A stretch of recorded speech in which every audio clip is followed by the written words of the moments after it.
Buenas tardes, amigas y amigos, tengan todos y todas. Muchas gracias a ustedes por acompañarnos, por estar con nosotros al inicio de esta su jornada de cada tarde. Por su canal Super TV 55 y todos quienes nos siguen a través de las redes sociales. @Leoncio Peralta M y por Facebook. Hoy es jueves, ya estamos a jueves 22 de septiembre de este año 2022. Hoy se recuerdan muchos acontecimientos, tanto en el país como fuera del país. En el año 71, un día como hoy, en medio de la dictadura balaguerista, en medio de los azotes de la banda criminal, la banda colorada del Balaguerato, fue vilmente asesinado Homero Hernández, un importante dirigente de izquierda, hombre de acción directa, valiente, como diría Carlos Marx, de los comuneros de París, valiente hasta llegar a la locura, capaces de tomar el cielo por asalto. Y fue emboscado cerca del estadio Quisqueya, iba junto a su esposa, Elsa Peña, y la sacaron violentamente del carro, la tiraron a un lado y lo acribillaron. Esa era la democracia balaguerista de los 12 años. Homero Hernández, que fue guerrillero del 63 con Manolo y comandante en la guerra de abril del 65, un destacado catorcita. También hoy se conmemora, se recuerda el terrible huracán George. Lo de Homero fue en el 71, hace 51 años. Y hoy se cumple un año del huracán George. Aquel huracán, el más fuerte en el país después de David. Fue casi como David, quizá un chin menos, pero también muy fuerte. David creo que fue categoría 5, la máxima que puede haber. Y George creo que llegó a categoría 4, muy devastador también. Eso fue en el 98, septiembre del 98, que hizo daños terribles a todo el país. Entró en más o menos cerca de Boca Chica y vino por el este de la capital, quizá en una zona de Monte Plata. Parecía inclusive que podía en esa trayectoria noroeste venir por Santiago, pero que yo recuerde, y que no recuerde, sino que la historia no registra, a menos que no sea de siglos pasados, un ojo de huracán que haya pasado por Santiago. Y un tanto por Villa Altagracia dobló hacia el sur, Franco, pasó sobre Bonao y se internó en la cordillera central. George, hace 24 años, de ese terrible huracán. Y para seguir con el día de hoy y fecha que uno recuerda de hechos negativos, un día como hoy, en el año 2003, hace 19 años, fue el terremoto más fuerte que se ha sentido en este país en los últimos años. Después del 46, creo que no se había dado un terremoto de esa magnitud, creo, no estoy seguro, pero por lo menos no se registra como una mención permanente. El 46, terremoto violentísimo. Entonces, el 22 de septiembre del 2003, que era Hipólito Mejía presidente, el huracán George era Leonel Fernández presidente en su primer periodo, pero el terremoto fue siendo Hipólito Mejía presidente, que de hecho estaba fuera del país. Quien estaba al frente del país era la vicepresidenta, doña Milagros Ortiz Bosch.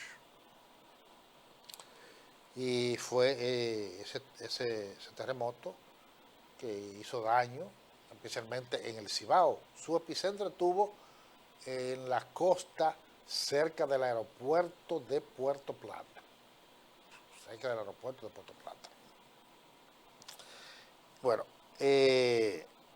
hoy en Europa es el día sin coches. Como es algo que nació en Europa y que se pretende y ojalá se extienda a todo el mundo, se le llama sin coches, porque en Europa el automóvil se le llama coche.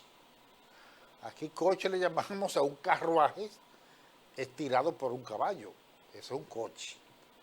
Pero en Europa un automóvil, un carro es un coche. Pero se llama día sin coche. Y según escuché ahorita, Bogotá, Colombia, cosa rara, una capital de un tráfico vehicular intenso, hoy fue de bicicletas. Y hoy no hubo, en fin, qué bueno. Ojalá un día se pueda celebrar en todo el mundo. Y ojalá que se implementen políticas donde haya días que se reduzca. Si no se elimina total, tal día, porque es difícil, se pueda reducir la circulación vehicular y busquemos otras alternativas. No sé cuáles, pero alternativas. Tal vez, aunque eso también es vehículo, pero si hubiese sistema de transporte colectivo eficiente, eso es más fácil. Donde hay un metro, donde hay teleféricos, donde hay líneas de autobuses eficientes, eso podría ser. Claro, los autobuses y esas cosas también son contaminantes, pero es menos cantidad de vehículos. Pero hoy, que nació en Europa, es el día sin coche. Cualquiera cree que es coche de esos que aquí aparecen a veces algunos ya, casi no hay.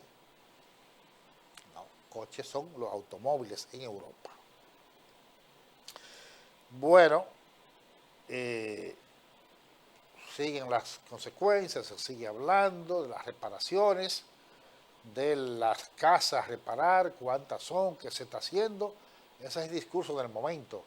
Hoy el presidente Abinader estuvo por Samaná en una serie de contactos con diferentes sectores de esa provincia del nordeste, donde hubo mucho daño. Por allí pasó el ojo del huracán y bueno, y siguen los procesos de recuperación.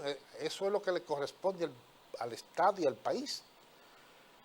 Recuperar la agricultura, recuperar las carreteras, calles, recuperar las viviendas de las familias que le fueron afectadas, recuperar los acueductos y yo diría que lo más urgente, el sistema energético, que por lo que se dice, eso se ha rendido mucho, eso se ha avanzado mucho en la recuperación del sistema energético, porque es que hoy en día la energía es vital para todo.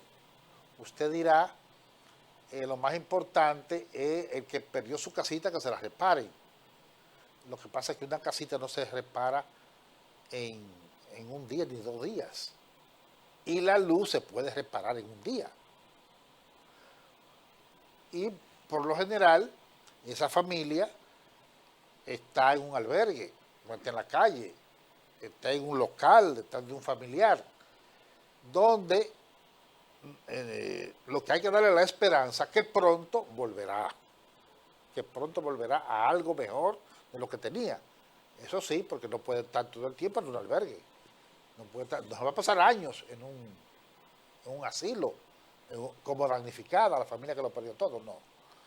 Por eso yo digo que lo más urgente es la electricidad, lo más urgente es la carretera que haya que transitar, porque es que la movilidad, el tránsito y la energía eléctrica, eso son cosas que no esperan, que hoy día no pueden esperar.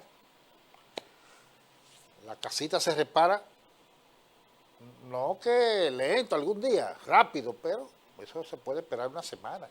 o dos. Es así.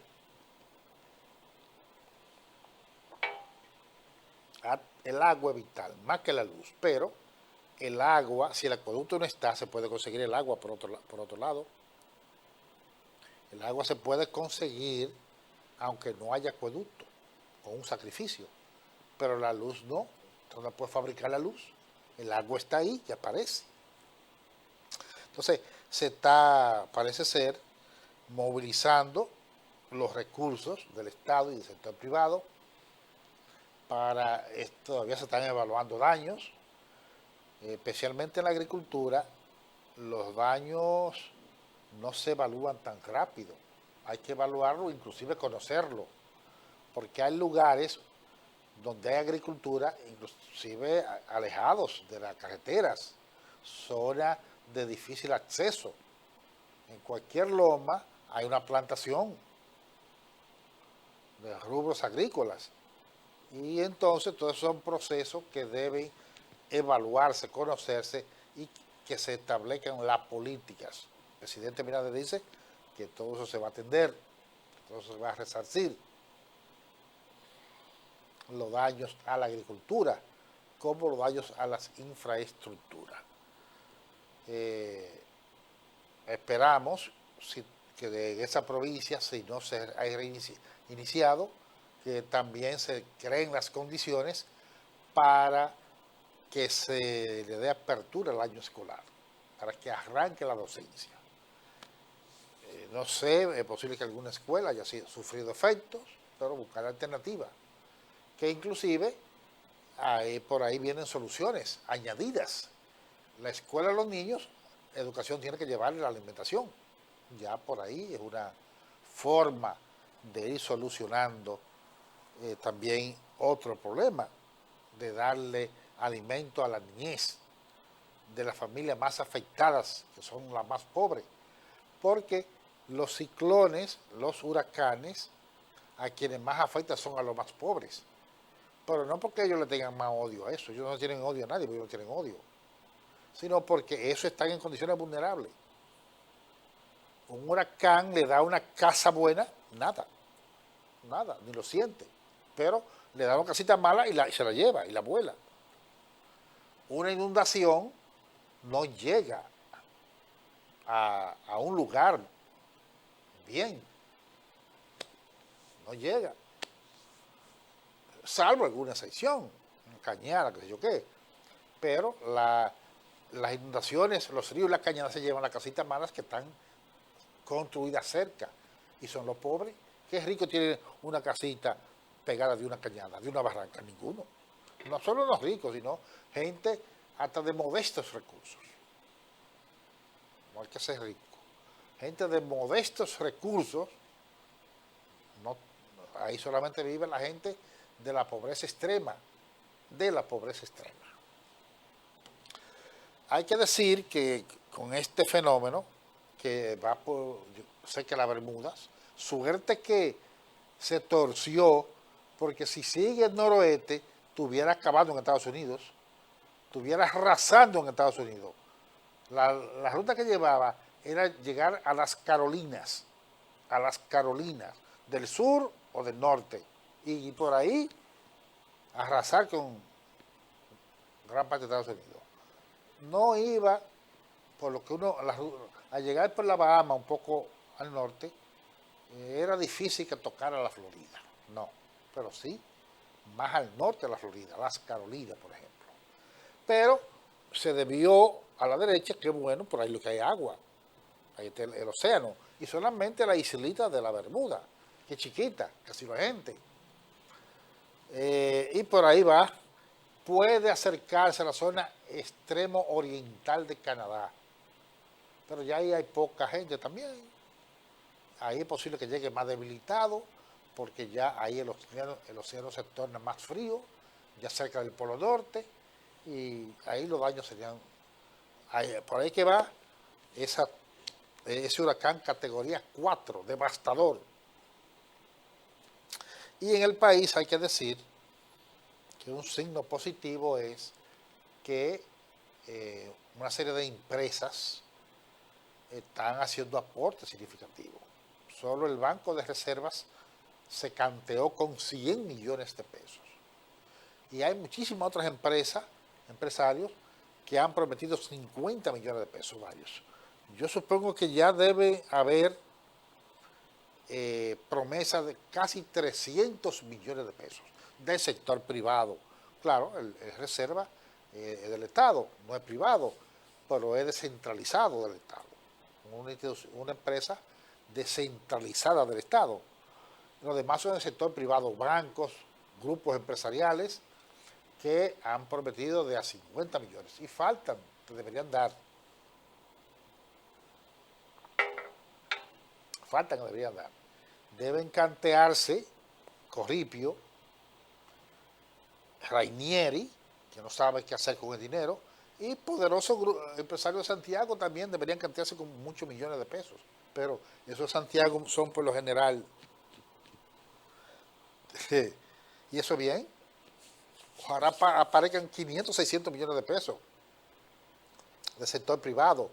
Son muchas las casas que se construyen, son muchas, y se reconstruyen. Y si se dedica solo a eso, o es mucha la alimentación que se lleva con ese aporte. Así que eso está bien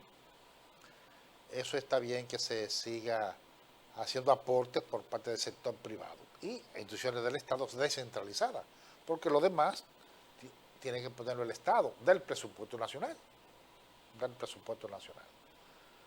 Esa es la situación. Una depresión que puede llegar a tormenta y hasta huracán puede dejar efecto de aguaceros en la zona sur, porque parece que va a pasar por el Caribe, un poco lejos de la costa, pero algunos coletazos de lluvia parece que en los próximos días, el fin de semana se espera. Estamos en los días más difíciles de la temporada de huracanes, más difíciles. En estos días 20 hasta los primeros días de octubre son los más peligrosos. Septiembre todo peligroso.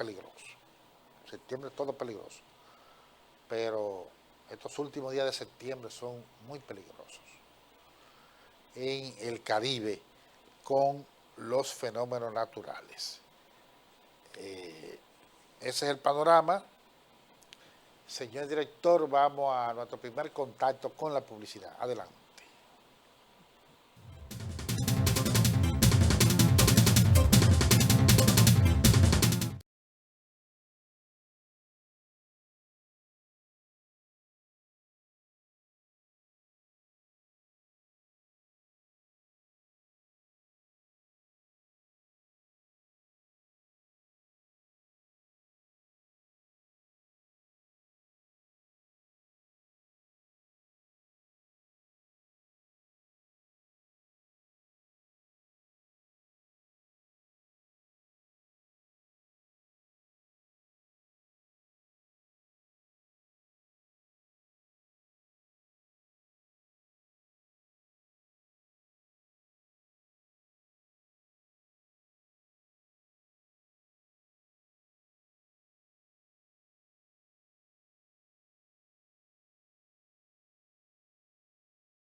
Continuamos nosotros con nuestro programa de esta tarde. Gracias a ustedes, amigas y amigos televidentes. Siguen los debates, o debates no, las exposiciones, los discursos, las presentaciones en las Naciones Unidas, en la Asamblea de las Naciones Unidas. Ayer, Roberto Álvarez, el canciller dominicano, expuso en nombre del gobierno dominicano. Abinader no asistió, por lo que se sabe. No tiene el mismo peso un canciller que un presidente. Por tanto, menos caso le hace. Y en lo fundamental, se refirió a lo que ya se había adelantado del gobierno, lo que iba a decir Abinader. Llamar con urgencia, requerir la acción de la llamada comunidad internacional con relación a la situación de Haití. De Haití. Que mire, ya yo lo dije ayer y lo repito, ahí se van y se dicen discursos, pero nada es lo que ahora le llaman vinculante. Así que lo que Fulano dijo hay que cumplirlo. Firmado todo y lo vamos a publicar. No, eso es denuncia, denuncia, denuncia. Quejas, quejas, quejas. Y como quien dice, lo que el viento se llevó.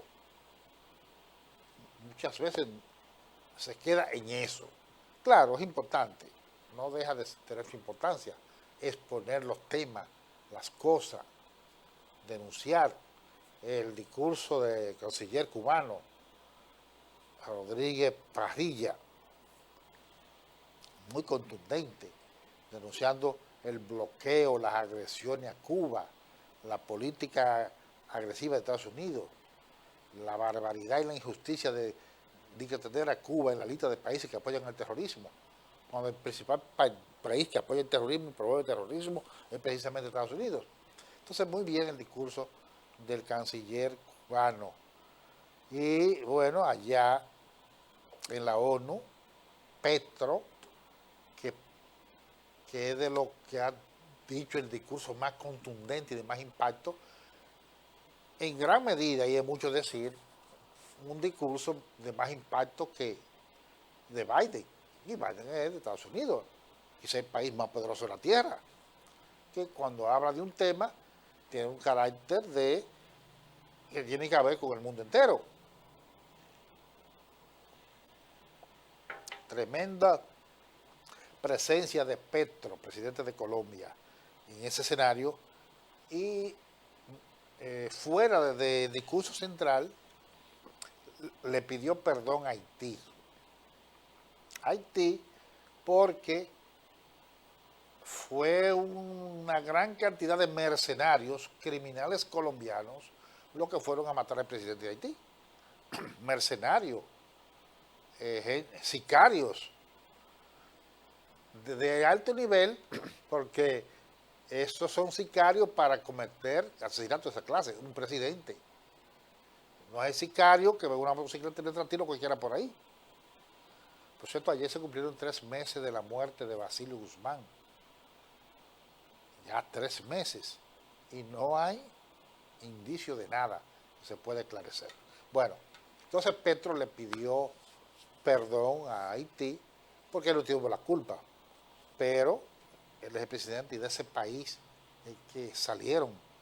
Y ese es un país que los gobiernos de la derecha, que tuvo hasta hace menos de un mes, crearon esas condiciones para que fuera un país que se convirtiera en un exportador de criminales, de asesinos, de paramilitares, de sicarios, mercenarios.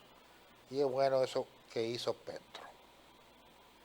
Y hablando de Haití, la cosa sí se está poniendo cada día más difícil, más fea, más terrible. Ayer tuvo que salir corriendo con sus más allegados el embajador de Alemania. O sea, casi todos los embajadores, una gran parte de los embajadores han tenido que salir corriendo, y cónsules, incluyendo los dominicanos. Corriendo, vamos a decir. Aquí está, tuvo que salir para acá. Ahí no hay garantía de nada. Pero ayer, algo terrible y que pone las cosas muy difíciles en ese país. Una de las bandas o quizá la banda más poderosa, se apoderó de los depósitos de combustible.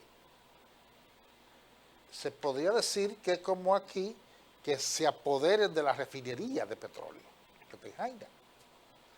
De ahí esa refinería es que se saca el combustible, porque ahí es que llega el combustible refinado y creo que una parte viene de petróleo y los refinan ahí. Ahí es que llega creo que el gas. No sé si el gas llega también a otra parte, pero por lo menos una parte llega ahí. Es como si se apoderaran de eso y ahí no se pudiera sacar combustible. O sea, si alguien se apodera, que no puedan salir ni entrar los camiones de combustible para el resto del país, ¿qué pasaría? Que no hay combustible a los pocos días en el país. Eso ha pasado en Haití. Se ha apoderado de los depósitos de combustible esa banda, fuertemente armada. Inclusive ha creado barricadas, ha creado zanjas para que no se pueda llegar. Dígame usted, ¿qué va a suceder?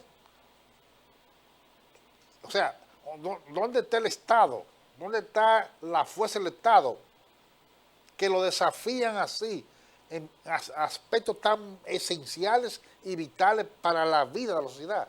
Cuando no haya gas, porque hay que tener gas almacenado, ¿con qué van a cocinar los haitianos? Poco, porque también leña y carbón, mucho que se lleva de aquí.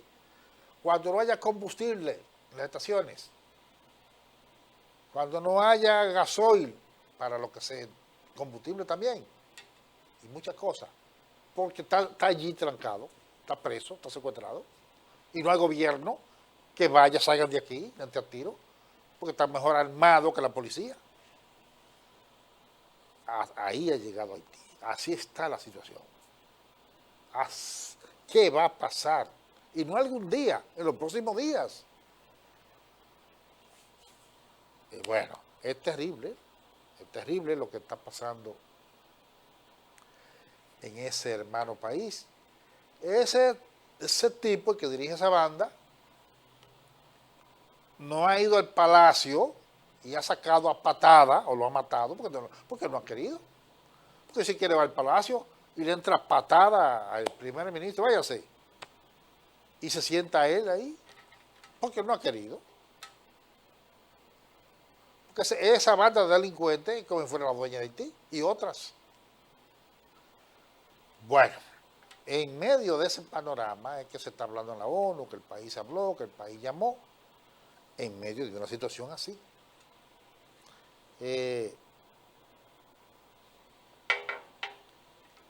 Yo nunca apoyo intervenciones militares en otros pueblos, pero están dejando poca salida, están creando las condiciones, inclusive mucha gente quisiera una acción militar internacional en Haití. Mucha gente la quiere, desesperado, ¿y qué es lo que va a pasar ahí? Es una situación terrible, terrible. Aquí, ¿por qué será que hay gente que que se pone a hablar de lo que no sabe? Antonio Marte, ese patán, que yo creo que es senador de Santiago Rodríguez, dice que el problema haitiano es fácil, eso se resuelve fácil. Señor, cállese, que usted es un estúpido, usted no sabe de nada. Usted se puede saber, porque usted es dirigente de los camioneros, conducir un camión, pero ese senador,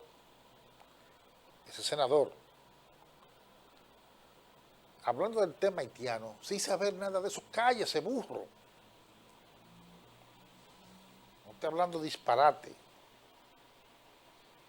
Y hablando de senadores, ahí está el Moreno Arias. Otra vez, porque no es la primera vez en un escándalo. Ya son muchas las situaciones feas, deprimentes, que ese sujeto se ha visto envuelto. Ahora está ahí envuelto en un lío que quiere justificar que su señora recibe y, gente, y otros familiares, que para darlo allí o acá, eh, del programa Supérate, un programa que es para la gente de la extrema pobreza y que se está muriendo de hambre. Oye, y ahí hay una serie de gente al llegar a él, gente que toda que vive bien, y su esposa recibiendo por ahí. Entonces, repito, no es la primera vez que ese tipo se ve metido en un escándalo. ¿Qué es lo que se va a pasar en este país? Aquí la gente vota por cualquiera. Aquí los partidos postulan y llevan en la boleta cualquiera, sin ver las características, cómo es, de qué se trata, su historial. Así un diputado origüey que anda de fanfarrón con las armas y provocando. Oiga, qué situación. Y cuando te viene a ver, dentro de 2 años, vuelve y lo eligen, vuelve y lo postulan y pueden volverlo a elegir. Y esas son las cosas que duelen de este país, que duelen de este país. Bueno, hoy se reporta un tipo aquí condenado a 10 años que violó a una niña de 11 años, creo que por el Mella 1. Y otro tipo por la capital condenado a 20 años, de los Alcarrizos el tipo, que violó también una niña. Esa gente hay que castigarlo severamente. 10 años es muy poco para un crimen de esa naturaleza. Eso es poco. Deben ser más. ¿Cuáles son los elementos jurídicos para que un crimen de esa naturaleza se quede solo en 10 años? Entiendo que no. Entiendo que no, que eso es una pena muy benigna, muy floja, muy condescendiente para una persona que haya cometido un crimen de esa naturaleza. Aquí deberían ser más fuertes, más rígidos en ese sentido. Y hablando de justicia, también una jueza dio hoy un plazo al Ministerio Público de 2 meses para instrumentar el expediente de el asesino de Orlando Jorge Mera. Y yo creo que mucho tiempo es. O sea, porque es un expediente que está muy fácil de torturar. ¿Qué hay que investigar ahí? ¿Qué hay que investigar? ¿Qué complejidad? Hay que buscar pruebas difíciles de interrogar a mucha gente, a ver si se instrumenta un expediente, a ver si hay pruebas. Pues, ese expediente yo entiendo que ya debió estar elaborado, porque eso es fácil. Eso se sabe que hubo premeditación, que hubo intención, que él fue a matarlo y lo mató, que no hay otro, que no puede decir, no, finalmente no fue él, fue otro, jamás, fue él. Y podrían discutir si los abogados van a decir, no, no fue asesinato, no fue premeditado, fue del momento, podían alegar, es cierto. Pero eso es la característica. Si no fue asesinato, si fue un homicidio, que eso bajaría un poco la pena, pero un poquito, no mucho, como quiera condena, porque no es que si es así, entonces es inocente, no, como quiere culpable, pero hay características, si es un asesinato, si es con premeditación, si es con alevosía, si es planificado, la pena es más severa. Entonces, ese es un expediente fácil de instrumentar. Facilísimo. Solo instrumento yo, que no soy abogado. Bueno. Señor director, vamos nuevamente a unos mensajes comerciales. Adelante.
Continuamos nosotros con nuestro programa de la tarde de este jueves 22 de septiembre. Bueno, la situación climática,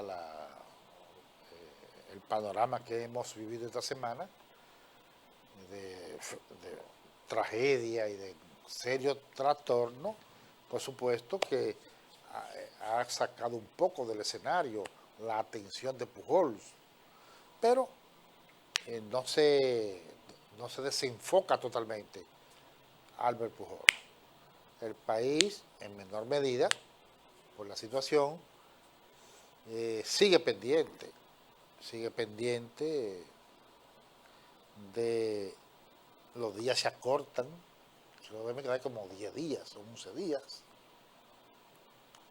se acortan a ver el desenlace. Si no diera, que yo espero que dé por lo menos 2, ojalá que lo dé, si no diera, por ejemplo, más honrones, van a empezar las manipulaciones políticas y lo decir, cosas que son disparates, que eso fue un fucú que le echó Leonel Fernández y una mala suerte que le llevó Leonel Fernández. Me imagino que van a decir mucho en las redes. Aquí todo se politiza, todo se le da una tiz. El último jonrón que él dio fue el día que Leonel Fernández fue a San Luis a tirar la primera bola. La primera bola del juego. Entonces todo pendiente un poco, no tanto como antes, porque tenemos que estar pensando en cosas más importantes. Tenemos que estar pensando en la situación que viven tantas familias, en los riesgos, los peligros. Eso es lo que debe dominar nuestro pensamiento de todos los dominicanos ahora más que nunca. La solidaridad que se pueda dar. Bueno,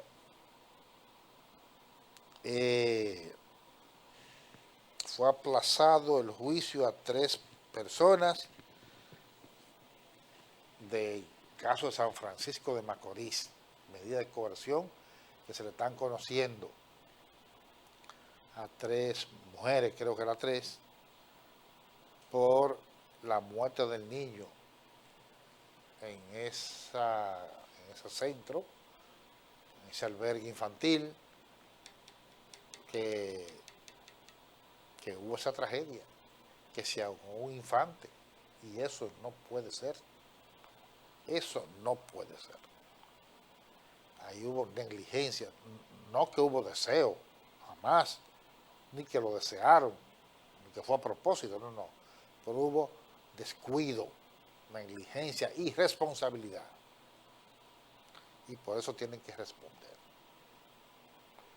Por eso tienen que responder. Se asuma, y es correcto, de homicidio involuntario, porque no hubo voluntad. Pero eso se castiga. Y eso con años también en la cárcel. Contrario al de Jorge Mera, que no puede ser involuntario, ese sí fue voluntario, más años. Pero es delito también. El caso San Francisco de Macorís.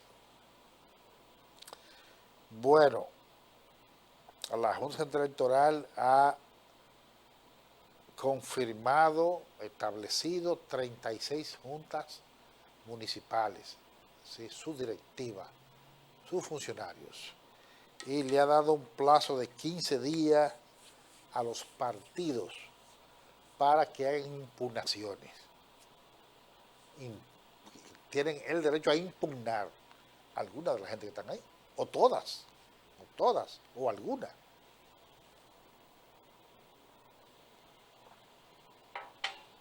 No sé, no vi a profundidad, si entre esas juntas está la de Santiago, no sé. Pero los partidos tendrán que estudiar cada caso en sus municipios y decidir si tienen el derecho. Ahora, si dejan pasar 15 días, ya, después no pueden venir a reclamar nada. La Junta Central Electoral, que, dicho sea de paso, luce una junta dinámica. Román Jaques, El PLD no le gusta, dice que es de Lionel, pero Román Jaque parece un hombre dinámico y bien intencionado, parece ser. Esa es la situación. Y hablando de partidos, el presidente Abinader ha convocado a los partidos para esta noche, vamos a decir, tarde-noche. Él ha echado el día en Samaná, una agenda muy apretada, muchas actividades, pero de las 7 creo, 6 adelante, 7, sería ahora, están convocados los partidos del país al Palacio para hablar, analizar la situación en torno al clima, en torno a los fenómenos naturales, al huracán y los efectos y los daños. Vamos a ver si esto hacen sugerencias, pueden hacer algunos aportes. Hubo partidos que dio por ejemplo, el partido Alianza País de Guillermo Moreno, inmediatamente en medio de la situación, puso sus locales en esos pueblos a su disposición para cualquier familia, cualquier necesidad de albergue y lo que sea. Es un partido que tiene menos recursos y que sus locales son pequeños, pero por lo menos la buena voluntad. Y así los partidos, que por cierto, los partidos deberían decir cada uno, aquí están estos 20 o 30 millones de pesos. Sí. O si no, dárselo al Estado, decir nosotros vamos a asumir 30 millones de pesos y vamos a ir a tal comunidad a llevarlo de alimentos, utensilios hogareños, medicina. De eso que le da el pueblo dominicano a los que tienen más del 5% de los votos. Nosotros no, nosotros le dan 2 pesos a los demás partidos, 2 pesos. Pero a esos son cientos de millones de pesos que le dan. Y son pocos, son creo que 4. El PRM, el PLD, la Fuerza del Pueblo y el más dichoso que hay en el mundo, porque se sacó 3 votos y lo pusieron ahí, añadiendo aquí, añadiendo allí. Más dichoso que ese no hay. Miguel Vargas Maldonado, el PRD. También lo metieron, añadiendo de aquí, interpretando la ley por allá, remendándole por acá, y le armaron un muñeco ahí del 5%, y ahí tiene todos los millones del mundo. Miguel Vargas tiene más millones que le dan a la Junta que hay gente. El que se quedó fuera fue Quique. Ahora no le fue bien en el negocio a Quique.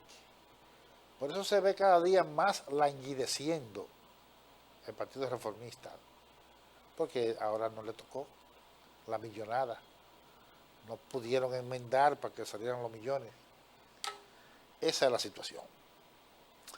Bueno, hemos terminado por esta tarde, amigas, amigos televidentes. Yo les agradezco a ustedes que nos hayan acompañado, como cada día. Continúan con la programación de Super TV. Ahora viene Frank en vivo, con muchas cosas interesantes. Mañana volveremos a encontrarnos a las 6 en este su canal. Hasta entonces.